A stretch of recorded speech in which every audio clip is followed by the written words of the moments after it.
Express news కి స్వాగతం. సంగారెడ్డిలోని శ్రీకన్యకాపరమేశ్వరి ఆలయంలో అమ్మవారికి ప్రత్యేక పూజలు ఘనంగా నిర్వహించారు. సంగారెడ్డిలోని వాసవి కన్యకా పరమేశ్వరి దేవాలయంలో అమ్మవారి ఆత్మార్పణ దినోత్సవ ప్రత్యేక పూజలు అంగరంగ వైభవంగా నిర్వహించారు. వాసవి మాత ఉత్సవ విగ్రహానికి పంచామృతాలతో ప్రత్యేక అభిషేక కార్యక్రమాలను జరిపించారు. వాసవి మహాసంస్థాన్ ఆలయ కమిటీ చైర్మన్ తోపాజీ అనంత కిషన్ ఆధ్వర్యంలో హోమం నిర్వహించారు. అనంతరం అమ్మవారి పల్లకి సేవా మహాహారతి వైభవంగా నిర్వహించారు. కార్యక్రమంలో ఉపాధ్యక్షుడు మ్యాడం రాధాకిషన్, కోశాధికారి జూలకంటి మల్లేశం, కార్యనిర్వాహక కార్యదర్శి కొంపల్లి విద్యాసాగర్, ఆర్యవైశ్య సంఘం పట్టణ కార్యదర్శి నామ భాస్కర్, కోశాధికారి అమేటి భాస్కర్, సభ్యులు ఆమెటి ప్రభులింగం, గుండ్లపల్లి నరేష్ కుమార్, యువజన సంఘం అధ్యక్షుడు తోపాజీ హరీష్, మహిళా నాయకులు తోపాజీ, తేజావతి, మాలతి తదితరులు పాల్గొన్నారు. మరిన్ని వివరాల కోసం చూస్తూ ఉండండి ఐబీ ఎక్స్ప్రెస్ న్యూస్ ఛానల్ కి లైక్ చేయండి, షేర్ చేయండి, సబ్స్క్రైబ్ చేయడం మర్చిపోకండి.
కంచి కూతురుగాను కాలసవాంబై వెలిసెట్టు గదర వైశ్యుల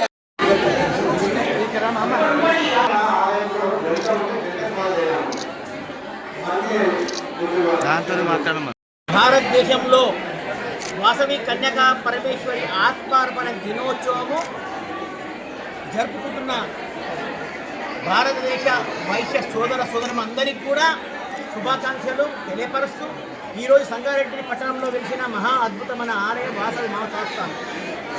ఈ వాసవి మహాశాస్త్రంలో లక్ష్మీ గణపతి, ఉమారామలింగేశ్వరుడు, వాసవి కన్యకా పరమేశ్వరి ఈ ముగ్గురు దేవుళ్ళ కలయిక శ్రీ శ్రీ శ్రీ మహేశ్వర శర్మ సిద్ధాంత్ గారు, అలాగే శ్రీ శ్రీ శ్రీ శ్రీ శ్రీ శ్రీ మాధవానంద సరస్వతి స్వామి యొక్క పూర్తి యొక్క పర్యవేక్షణలో ఇద్దరు గురువుల యొక్క అనుగ్రహంచే ఈ ఆలయం నిర్మాణం చేయబడ్డది. మరి ఈరోజు ఆత్మార్పణ దినోత్సవం అందరూ కూడా భక్తులందరూ కూడా ఈ అమ్మవారి యొక్క పారాయణము, మరి అలాగే అమ్మవారి యొక్క యజ్ఞ కార్యక్రమాలు కూడా వచ్చేసారు కాబట్టి అందరికీ కూడా అమ్మవారి యొక్క కృప కలగాలని చెప్పి మనసారా కోరుకుంటూ ఇక్కడ వచ్చిన భక్తులు అందరూ కూడా వారి యొక్క కోరికలు తీర్చే విధంగా అమ్మవారు నిజంగా అందరికీ సంకల్పం ఇస్తుంది. కాబట్టి వాసవి మాత అమ్మవారు వైశ్యులకే కాకుండా కూడా ఇతరత్ర కులాలలో కూడా చాలామంది ఈ ఆలయ దర్శనం చేసుకుంటున్నారు. స్వయాన వాసవి కన్యకా పరమేశ్వరి సంగారెడ్డి పట్టణ ప్రజలు ప్రత్యేకంగా చెప్తున్నది ఏంటంటే, స్వయాన విష్ణుమూర్తి సోదరిగా వెలిసింది కాబట్టి స్వయాన శ్రీనివాసుడు వెంకటేశ్వర స్వామి సోదరిగా వాసవి కన్యకా పరమేశ్వరి ఉంది కాబట్టి పురాణాలు చెప్తున్నాయి. కాబట్టి అందరూ వచ్చి అమ్మవారిని దర్శించుకొని అమ్మవారి కృపకు పాత్రలు కాగాలని చెప్పి మనసారా కోరుకుంటున్నాం. జై వాసవి మాత. వాసవి మాత అమ్మవారికి పారాయణము అదేవిధంగా యజ్ఞము ఇవన్నీ చేసుకున్నాము. మరి మేము వాసవి మాత ఆత్మార్పణ దినోత్సవం చేసుకోవాలని ఆలోచనతో అమ్మవారు ఇచ్చిన 3 సూచనల ప్రకారంగా మేము త్యాగము, సేవ, మరి పరిపక్వత గురించి అమ్మవారు మనకి బోధించిన 3 గుణాల గురించి మనము అమ్మవారి సేవ చేస్తున్నాము. అదేవిధంగా ఈరోజు అమ్మవారు మనకి ఆత్మార్పణ అంటే 18 కన్యగానే ఆమె యజ్ఞగుండంలోకి దూకింది. మరి ఆమె యొక్క శీలత దాని గురించి మరి మనం నిజ జీవితంలో ఎలా ఉండాలి అనే మార్గదర్శకంతో అమ్మవారు ఆ విధంగా ఆత్మార్పణం చేసింది. ఆ రోజు 102 గోత్రికులు కూడా యజ్ఞగుండంలో దూకినారు. వారంతా ఆర్య వైశ్యులుగాను, మిగతా 700 మందికి వైశ్యులుగా మాత్రమే గుర్తించినారు. ఆర్య వైశ్యులు అందరినీ కూడా అదేవిధంగా ఈరోజు మరి ఆంధ్రప్రదేశ్ ప్రభుత్వము మరి అధికారికంగా అంటే గవర్నమెంట్ అధికారికంగా కూడా ప్రకటించి అమ్మవారికి పట్టు వస్త్రాలు సమర్పించారు. అదేవిధంగా మన తెలంగాణలో కూడా మన ప్రభుత్వం సహకరించి అమ్మవారి ఆత్మార్పణ దినోత్సవం ప్రభుత్వ హోదాతో చేయాలని నేను కోరుకుంటున్నాను. జై వాసవి. పురస్కరించుకొని సంగారెడ్డి పట్టణంలోని సమస్త ఆర్యవైశ్యులందరూ హాజరయ్యి అమ్మవారికి అభిషేకము, పారాయణము, హోమము నిర్వహించినారు. అంటే కార్యక్రమంలో అందరూ ఈ అమ్మవారు ఆశీర్వాదాలు వసగాలని మనస్ఫూర్తిగా కోరుతున్నాను.